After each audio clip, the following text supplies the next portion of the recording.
दक्षिण मुंबईमधील 11 kV feeder हा तुटलाय। नेपीएनसी रोड आणि आसपासच्या भागामध्ये वीज पुरवठा त्याच्यामुळे खंडित झालाय।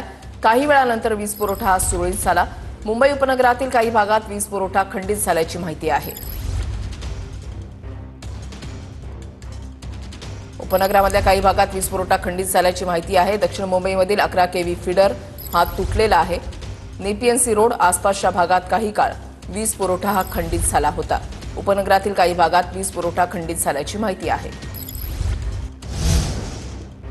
उद्या आणि परवा डॉकयार्डसह मुंबई सेंट्रलमध्ये पाणी पुरवठा बंद असेल। मुंबई पालिकेकडून ई वॉर्ड ग्रँट रोड विभागामधील पाणी पुरवठ्यात सुधारणा करण्यासाठी नवीन काम सुरू करण्यात आलंय आणि उद्या आणि परवा मुंबई सेंट्रल परिसरात सकाळी 10 वाजेपर्यंत पाणी बंद राहणार आहे।